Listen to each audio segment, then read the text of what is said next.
Anong ginagawa mo rito? Naestatwa ako sa kinatatayuan ko at hindi nakagalaw. Gusto ko siyang lapitan, ngunit may inis na lumulukob sa kalooban ko, kaya hindi ko ginawang lapitan siya. I miss you too, love, he mocked. Humalukip-kap ako habang pinakikiramdaman ang malamig na hangin na tumatama sa aking balat. Gabi na kaya naman malamig na. Mabuti na lang at long sleeve ang suot kong blouse. I stayed still for a while. Tumayo lang ako, at ganoon lang din ang ginawa niya. Nang humakbang siya ng isang beses ay napaatras naman ako. I'm irritated, alright. Hindi ko alam kung anong nangyayari sa kanya roon sa Pilipinas, dahil hindi siya nag-text sa akin o tumawag man lang, tapos ay makikita ko siya rito. Yes, I'm surprised. Pero sana naman ay ipinaalam niya sa akin na susunod pala siya rito, para hindi na ako nag-alala pa sa kanya.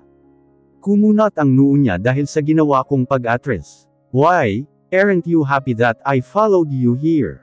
Umiling ako at pinigilan ang sarili na umiyak. I'm happy, okay. Sadyang nag-alala lang ako ng sobra, kaya ngayon ay hindi ko na alam ang mga nagiging reaksyon ko. He sighed. Okay, I understand. I'll go home tomorrow. Just let me stay on your hotel room tonight, cause I missed you. Hindi ako nagsalita. Sa isang iglap ay nasa harapan ko na siya, nang hindi ko man lang namamalayan. Hawak niya na ang kamay ko at hinalikan niya iyon. Pumara siya ng taxi. Mabuti na lang at may taxi pa sa ganitong oras. The busy street of Seoul is now silent. Wala ka nang maririnig na kahit ano. Nang sumakay kami ay nakatingin lang ako sa bintana ng taxi. Nagsalita ang driver, kaya napalingon ako roon. Bakasyonista po kayo rito, ma'am, sir. Inunahan na ako ni Ethan sa pagsagot sa taxi driver. Pilipino rin pala siya. Siguro ay nasa mid-30s na ang edad niya. Hindi po, ngumiti si Ethan sa driver ng taxi. Itong asawa ko po kasi may convention na pinuntahan dito. Napasinghap ako sa dirdiretsong Tagalog na pananalita ni Ethan. Ang galing na niya, pero kapag ako ang kausap niya, palagi namang English ang lumalabas sa bibig. Asawa mo siya, iho. Napalingon sa akin ang taxi driver. Ngumiti ako sa driver ng sinasakyan naming taxi, at tumungo sa kanya. I don't want to be rude. Kaya kahit may inis ako kay Ethan, ay tinanguan ko pa rin ang driver at sumang-ayon sa sinabi ni Ethan na asawa niya ako, dahil yun naman talaga ang totoo. Ilang taon na kayong kasal? Si Ethan ulit ang sumagot, dahil ibinaling ko na ang tingin ko sa labas ng taxi. Nasa malayong banda si Ethan.at may malaking space na pumapagitan sa amin. Magli5 taon na ho. I married her when she's 20 and I'm 24 that time. Ang bata niyo pa pala. Wala ba kayong balak magkaroon ng anak? My ears perked up when I heard what the taxi driver asked. Heto na naman tayo, hindi talaga kami nakakawala sa ganitong klaseng tanong. I saw in my peripheral vision, how my husband chuckled and then he answered the question of the taxi driver. We haven't planned it yet. At ayoko pa rin naman, hindi pa sapat ang 4 na taon sa akin para masolo ko siya. We're both busy with our jobs. I sighed nang hindi na sumagot ang driver, at ngumiti na lang siya. Nang makarating kami sa Grand Ambassador Seoul, ay nauna na akong bumaba sa kanya, at siya naman ang nagbayad ng pamasahe namin. Ingat ho kayo, nginitian ko ang taxi driver bago siya umalis. Nang mawala na sa paningin namin ang sinakyang taxi, ay sabay kaming pumasok sa malaking glass door ng hotel. Nauuna akong maglakad sa kanya, at siya naman ay nakasunod lang sa likod ko. We ride the elevator silently. Wala nang tao at kaming dalawa na lang, dahil gabi na at siguro ay tulog na ang mga taong naka-check-in dito.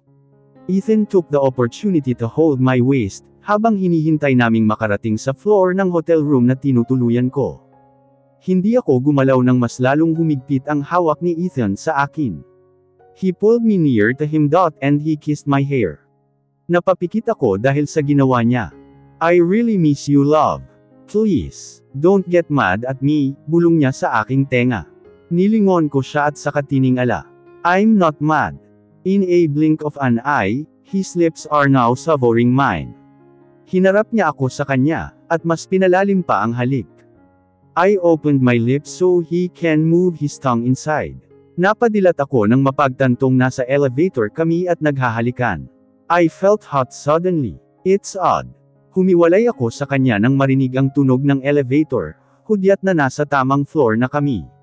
Nauna akong lumabas sa kanya, ngunit ang mga kamay niya ay nakapulupot sa aking bewang, kaya naman hindi rin ako makalayo.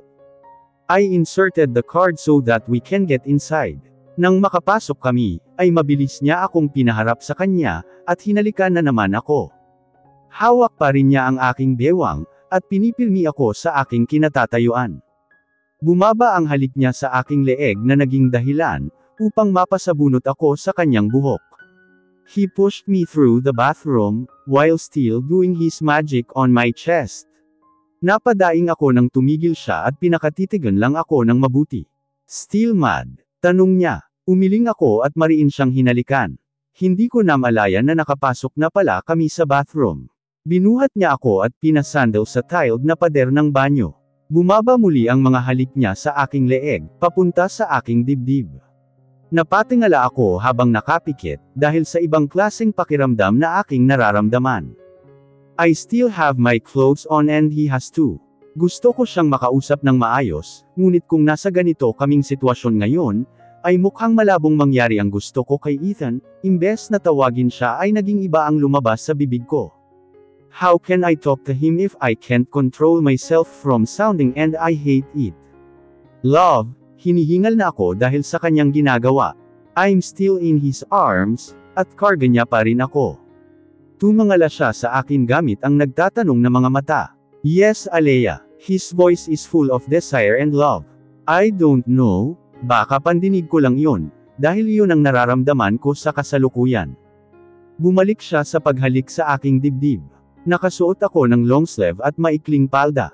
Buhat ako gamit ang isang braso, ay ginamit naman ni Ethan ang kabilang kamay niya, upang palandasan ito sa aking mga binti, papunta sa parteng nakapagpagising ng aking huwisyo.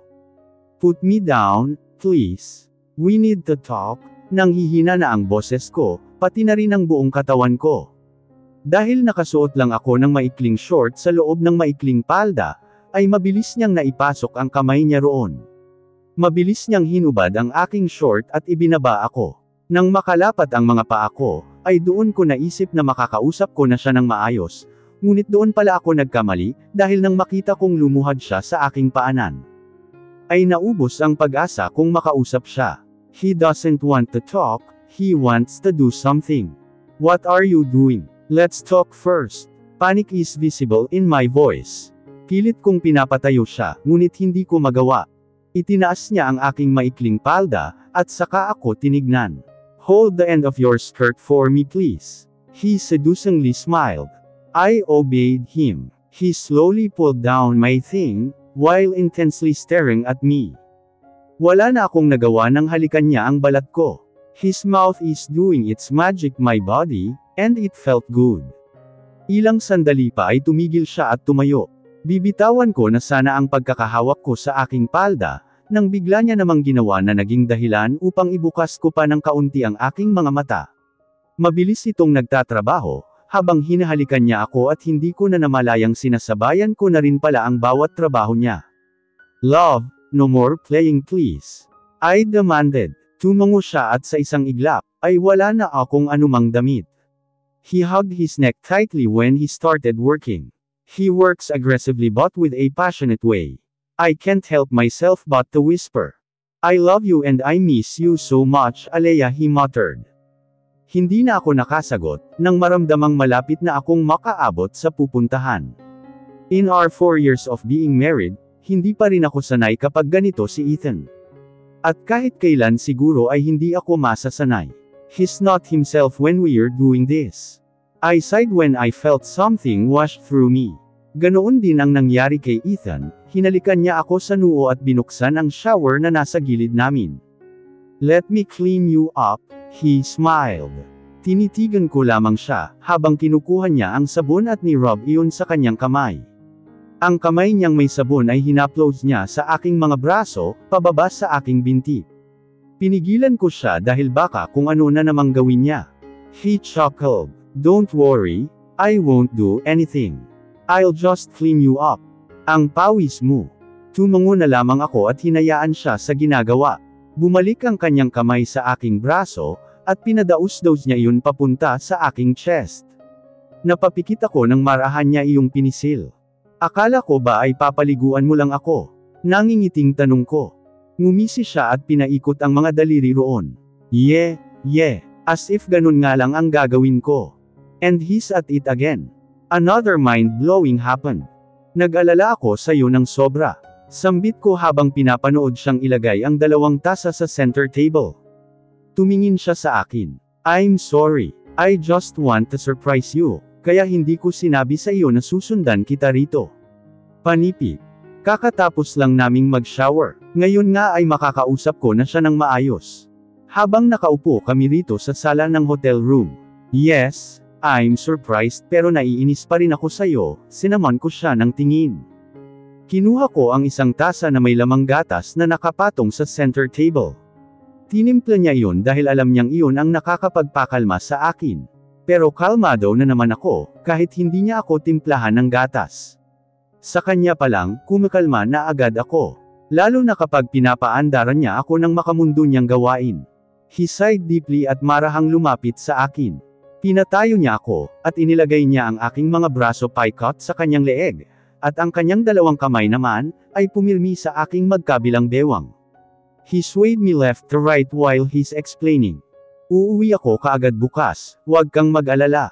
Mukhang ayaw mo naman akong narito, kaya mas mabuting umuwi na lang ako.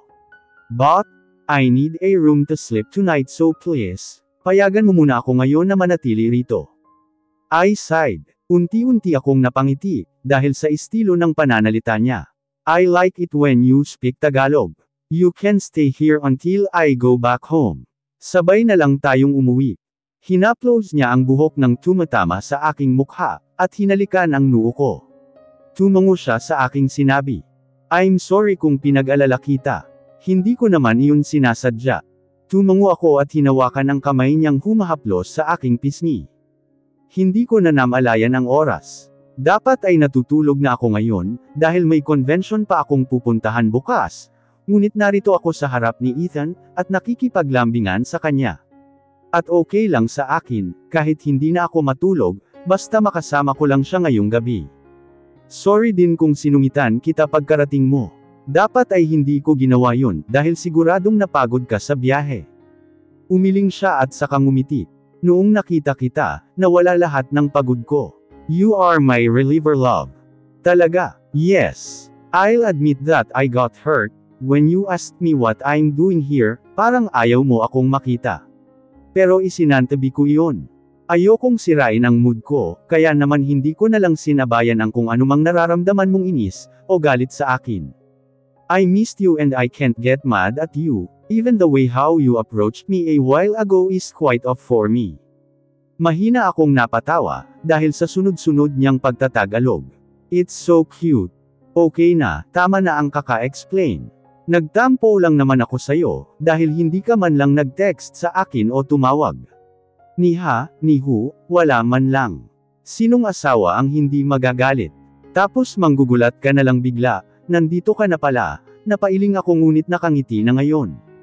Napahawak siya sa may bandang dibdib niya.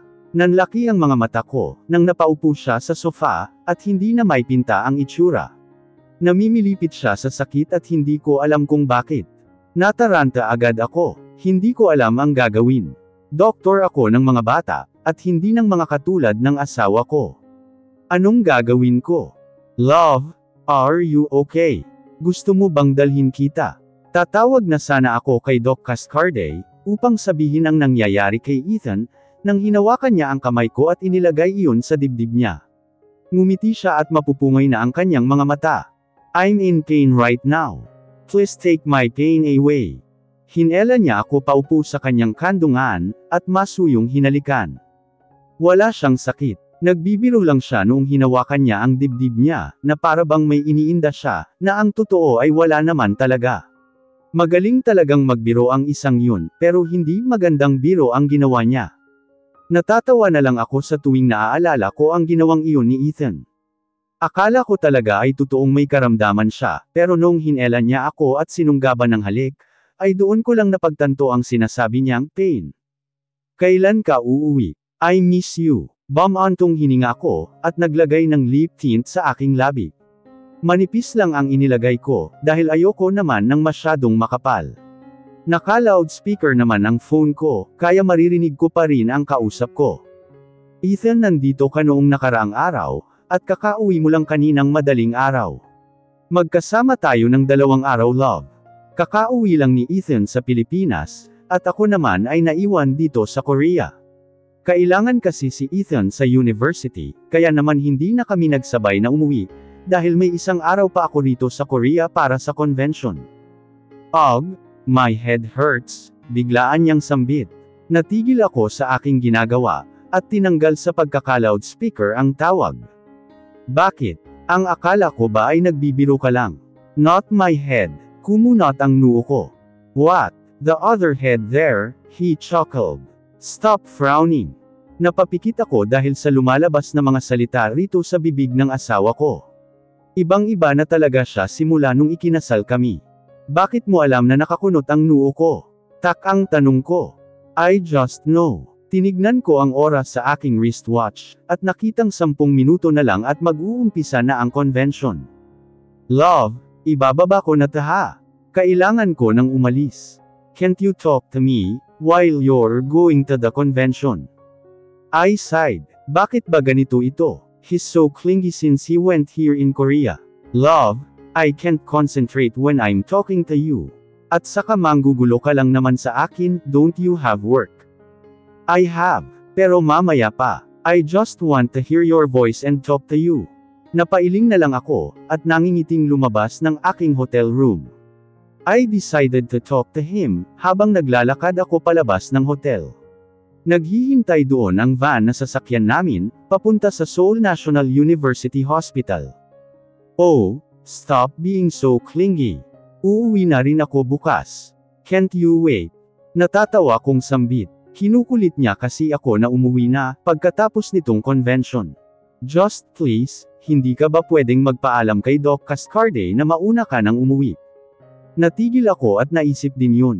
But in the end, hindi ako pumayag sa gusto niya.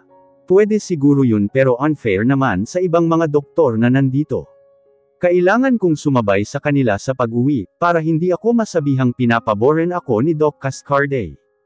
Fine, fine. I guess I'll just wait here forever, pag-iinarte niya. Natawa ako. Uuwi na nga ako bukas. Nang malapit na ako sa sasakyan namin, ay nagpaalam na ako sa kanya. Got to go, love. Paalis na kami. Okay, take care, love, he reminded and made a kissing sound. Natatawa pa rin ako kahit nakasakay na ako rito sa van. Si Doc Cascarde ay nasa tabi ng driver nakaupo, habang kami naman ng mga co-doctors ko ay nasa likod. Nasa dulo ako ng sasakyan, at mabuti na lang din na nasa kabilang dulo naman si Krista. Habang bumabiyahe ay panay ang kwentuhan ng mga kasama ko rito sa van. Ako naman ay tahimik lang na nagmamasid sa labas ng bintana, at hindi pinapansin ang mga ingay na ginagawa nila, nang bigla akong kausapin ng isa sa mga kasama kong doktor. Nilingon ko siya at binigyan ng nagtatanong na tingin. Bakit, Doc Ari? Nandito pala yung asawa mo noong nakaraang araw. I mentally frowned. Paano niya kaya nalaman? Wala naman akong pinagsabihan na sinundan ako rito ni Ethan. Oh, baka nakita niya kami na magkasama. Kilala na kasi si Ethan ng mga doktor sa hospital na tinatrabahuhan ko, kaya alam nila ang mukha nito. Oo, nandito nga siya, ngumiti ako. Medyo tumahimik ang kaninang maingay na van. Nakatingin naman si Doc Cascarde, mula sa salamin na meron dito sa van. Ah, kaya pala, nakita kasi namin siya kahapon ni Doc Krista. Tinignan ko si Krista mula sa kabilang dulo nitong van. May nakasapak na earphones ang kanyang tenga, kaya hindi niya narinig ang sinabi ni Doc Ari. Doc Ari Castañeda is a close friend of Krista, 29 years old na siya at medyo maingay ang bunganga, at may pagkatsismosa na sobrang kinaayawan ko. Umuwi na siya, kailangan kasi siya sa university, sagot ko. Ang akala ko ay matitigil na sa kakayusisa si Doc Ari, ngunit mali pala ako. Ang kaninang tahimik na van, ay mas lalo pang tumahimik sa sunod niyang tanong. Nga pala, bakit hindi ka pa magbuntis? Nagulat ako sa tanong niyang iyon, ngunit hindi ko ipinahalata. Bakit niya ako tinatanong ng ganito? ay hindi ko alam, parang mas interesado pa siya sa buhay ko, kaysa sa sarili niyang buhay. Hindi ko naman pwedeng sagutin ang tanong niya, ng infamous na sagot ni Ethan na, 4 years isn't enough for the two of us, dahil siguradong matatawa sila roon. Oo nga naman, 4 na taon na kami, pero hindi pa rin kami nagkakaanak.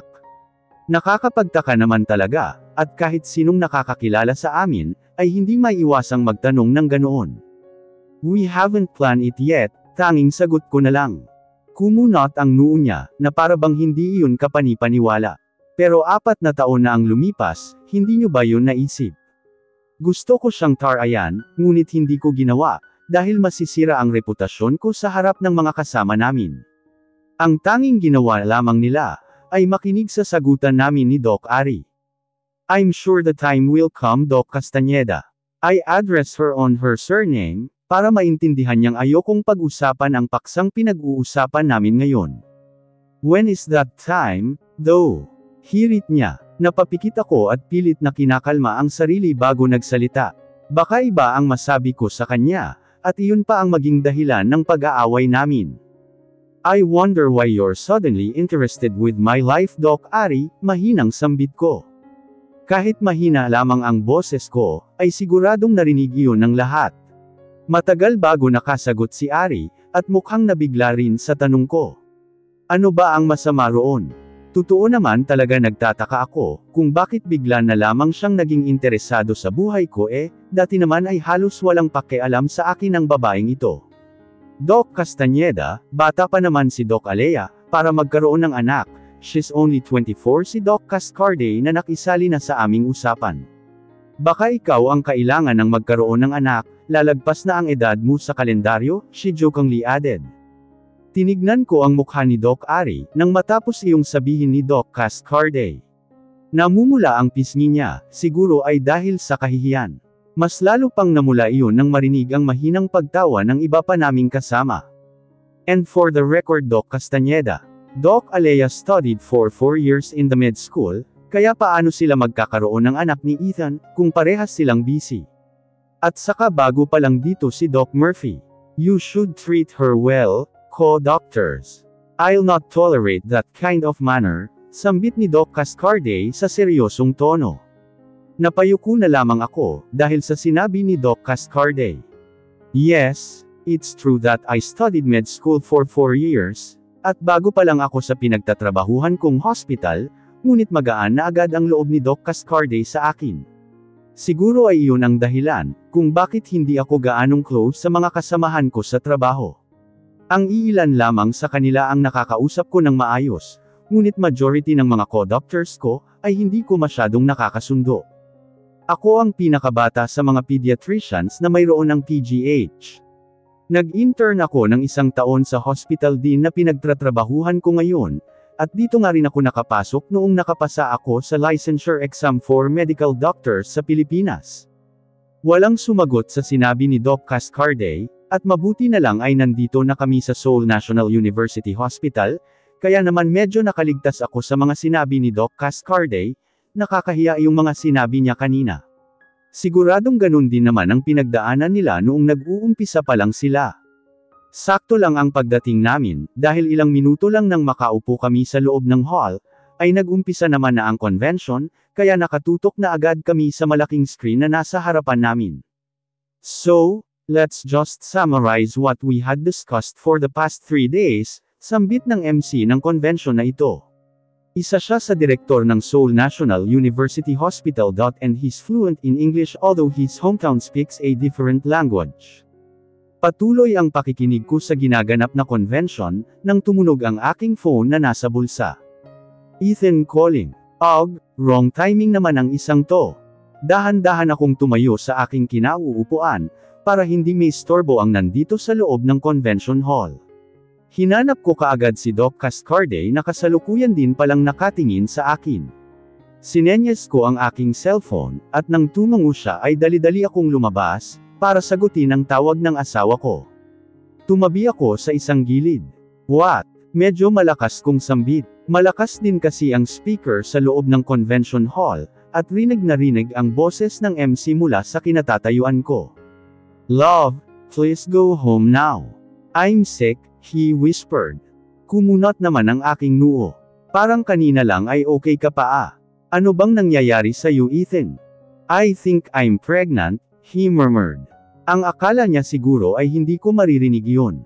Natawa na lang ako sa kabaliwan niya. Pwede ba Ethan, wala kang sinapupunan kaya tigilan mo ako sa kakaganyan mo, natatawa kong sambit. At saka uuwi naman ako bukas, hindi ka ba makapaghintay? He groaned. I can't wait. Pues, kailangan mong maghintay. Uuwi nga sabi ako bukas. Ang akala mo naman ay magstay ako rito. Fine, fine, he sighed in defeat. Ngumisi ako ngunit napakunot din ang noo di kalaunan. Vacant mo ba ngayon? Tanong ko. Na, hindi ako nakapasok, masama ang pakiramdam ko. Mahinang sagot niya. Oh, so totoo palang masama ang pakiramdam niya. Why? Ano bang ginawa mo? I heard na maulan-ulan daw dyan ngayon, nagpaulan ka ba? Dapat ay hindi ka na lumalabas ng bahay. Ikaw naman kasi, kung ano-anong ginagawa. He chuckled. Chill love. Hindi ako nagpaulan at mas lalo namang hindi ako lumabas ng bahay, dahil nagpahinga agad ako pagkarating ko rito. Just get home as soon as possible, ikaw ang kailangan ko. Any of the medicines here can't heal me. I'm going home tomorrow, okay. Paulit-ulit naman tayo eh. At isa pa, wag mo nga akong paandaran ng mga banat mo, sambit ko na lang para hindi niya mapansin na kinilig ako sa sinabi niya. Can't wait to see you. Ngumiti na lamang ako, dahil sa kakulitan ng asawa ko. Parang bata. Ibababa ko na to, papasok na ulit ako sa convention hall. As much as I don't want you to end the call, wala naman akong magagawa kaya sige na. Go back to your convention, and I'll patiently wait for you till forever, he sarcastically declared. Napairap ako, tigilan mo nga yan. Sige na, ibababa ko na to. Bye, I love you. I love you too, he made a kissing sound over the phone. Habang naglalakad pabalik sa loob ng convention hall, ay hindi maalis ang ngiti ko. I can't even imagine na may childish side pala itong asawa ko, dahil noong mga nakaraang taon namin, ay hindi naman siya ganito. Ano kayang meron sa taong ito, at bakit nagkakaganito siya? Patapos na ang convention nang pumasok ako, ipinapakita na ang mga credits para sa gumawa ng video clip, na ipinakita sa malaking screen. Hindi na ako bumalik sa pagkakaupo sa upuan ko, dahil tapos na naman at nagtatayuan na ang mga doktor na nandito. Lumapit sa akin si Doc Cascarde sa akin, at ibinigay ang isang papel na puno ng sulat. Ano po ito Doc? Kunot noong tanong ko. Pediatrician's research about the possible diseases of kids. Iyon ang nakasaad sa sulat.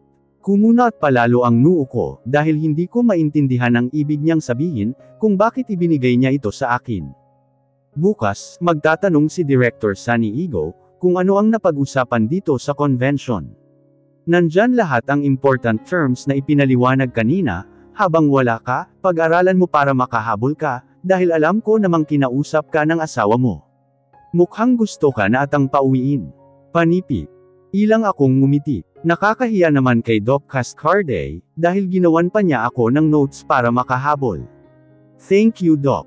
You're welcome hiha, ngumiti siya. Gusto mo bang umuwi na ngayon? Papayagan kita, kung gusto mo. Pwede akong magpaalam. Dali-dali akong umiling. Nako, hindi na po Doc. Ayos lang po sa akin, nakakahiya naman sa iba nating kasama. Baka sabihin nila, pinapaboran nyo na lang ako palagi. It's fine. You deserve to be in the favorable side. You're a hard-working doctor, minsan lang magkaroon ng ganyan ang mga hospital. Yung iba kasi ay nagyayabang porket mataas ang kanilang trabaho, nginitian ako ni Doc Cascarde. Ngumiti rin ako at tinanguan na lamang siya. How can I say no to my boss, head of the pediatricians? I'm really thankful Doc. Pero okay lang ho, sasabay na lang ako sa inyo bukas. Okay, kung yan ang gusto mo. Palabas na ang ibang mga doktor na nandito sa loob ng convention hall, kaya lumabas na rin ako. Naabutan ko pa si Doc Ari, at ang isa naming kasamahan na doktor na nag-uusap sa gilid. Ewan ko lang ha, pero feeling ko hindi naman talaga siya mahal noong asawa niya, rinig kong sambit ng kasama ni Doc Ari Castañeda. Tumango naman si Doc Castañeda. Sa tingin ko rin ay ganun nga. Baka ginay-uma niya lang yun. Tignan mo nga, 4 na taon na sila pero wala pa ring anak. Baka ayaw naman talaga siyang anakan. Panipip. Nagtawanan sila pagkatapos. Nanikip ang dibdib ko dahil sa mga narinig. Kahit wala silang binanggit na pangalan, ay alam kong ako iyon. Kung tatanggi man sila ay hindi ako maniniwala, dahil sapat na ang mga narinig ko. Hanggang ngayon ay ako pa rin ang pinag-uusapan nila. Bumantong hininga na lamang ako, at kunwari ay hindi sila nakita noong dumaan ako sa kanilang harapan. Mabigat ang dibdib ko habang naglalakad sa palabas ng convention hall. Babalik na ulit ako sa van, na puro mga hindi ko kasando ang aking kasama. Nagpapasalamat na lang ako kay Doc Cascarde, at sa kaunting mga nakakasundo ko sa trabaho kong ito, dahil kahit papaano, meron pa rin naman akong kakampi. Pagkapasok ko sa loob ng sasakyan, ay wala pang tao at ako pa lang ang naroon. Siguro ay nasa loob pa sila ng convention hall. Tumunog ang cellphone ko dahil sa isang tawag. Nanlabo ang mga mata ko nang makitang si Ethan ang tumatawag. Pinigilan ko ang pagninig ng aking boses, para hindi niya mahalata ang nararamdaman ko ngayon. Love, sumangot ako, napatawag ka. You have cold. May pag-aalala sa tono ng boses niya. Umiling ako kahit hindi naman niya nakikita, at napasinggot muli, hindi, wala to, tumawa pa ako para mas mukhang makatotohanan. It's all right to have cold, he softly laughed. Let's have cold together. You'll heal me, and I'll cure you. I smiled. Mahal ka niya, hayaan mo ang mga nagdududa sa inyo. Sukatan ba ang pagkakaroon ng anak sa pagmamahala ng dalawang tao? Hindi. I want to go home to you, bulong ko. He chuckled. You're going home tomorrow, right? But, naputol ang sasabihin ko dahil nagsalita na siya. Then go home now, love.